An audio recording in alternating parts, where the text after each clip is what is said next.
Party ఫిరాయించిన ఎమ్మెల్యేలపై speaker చర్యలు తీసుకోవడం లేదన్నారు మాజీ మంత్రి ఎమ్మెల్యే జగదీష్ రెడ్డి.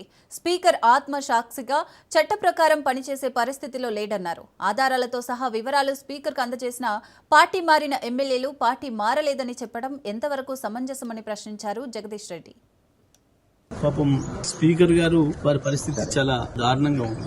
ఆయన ఆత్మసాక్షిగా పనిచేసే పరిస్థితులు లేడు, చట్ట ప్రకారం కూడా పనిచేసే పరిస్థితుల్లో లేడు. బహిరంగంగానే మా పార్టీ మారిన ఎమ్మెల్యేలు గతంలో కాంగ్రెస్ పార్టీ కార్యక్రమాలు పాల్గొన్నారు, పార్లమెంట్ ఎన్నికల్లో కాంగ్రెస్ పార్టీ కార్యక్రమాల్లో పాల్గొన్నారు. మేము అవన్నీ కూడా సబ్మిట్ చేసినాం. కాంగ్రెస్ పార్టీ సమావేశాలలో పాల్గొన్నారు, హైదరాబాద్ లో జరిగిన ఏఐసిసి సభలలో పాల్గొన్నారు. అన్ని కూడా కాంగ్రెస్ జెండా వేసుకుని తిరుగుతున్నారు. అన్ని సబ్మిట్ చేసిన దానికి కూడా స్పీకర్ గారికి కనపడలేదట. వాళ్ళు చాలా చాలా బుద్ధి కలిగిన టీఆర్ఎస్ పార్టీ ఎమ్మెల్యేలుగానే తిరుగుతున్నారట, సిఆర్ శిష్యులుగా తిరుగుతున్నారట. మరి నిన్నివాళ గత వారం రోజులుగా ప్రతిరోజు మీడియాలో వస్తుంది, కనబడుతుంది. ఇవాళ ఎమ్మెల్యే స్పష్టంగా కాంగ్రెస్ ర్యాలీలో పాల్గొని కాంగ్రెస్ అభ్యర్థులకు గెలిపించుకోవాలని అని చెప్పారు.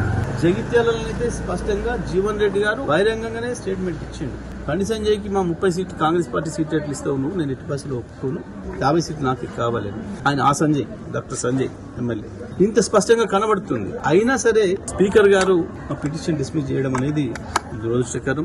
వీళ్ళకి ఏమాత్రం చట్టం అంటే గౌరవం లేదు, న్యాయం అంటే గౌరవం లేదు.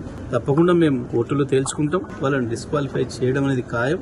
స్పీకర్ గారి ఏకపక్ష నిర్ణయాన్ని ప్రజలందరూ కూడా గమనిస్తున్నారు. ఏమాత్రం ఆయన ఒక స్పీకర్ గా న్యాయబద్ధంగా ప్రవర్తిస్తలేరు అనేది స్పష్టంగా అర్థమవుతుంది. వీటన్నిటి ప్రభావం కూడా స్థానిక సంస్థల ఎన్నికలు కూడా పడుతుంది, మున్సిపల్ ఎన్నికలు కూడా పడుతుంది. ప్రజలు సరైన బుద్ధి చెప్తారు. కోర్టు ద్వారానైనా మేము వాళ్ళని డిస్క్వాలిఫై చేయిస్తాం, వాళ్ళని ఓడగొట్టి తీరుతాం. పాపం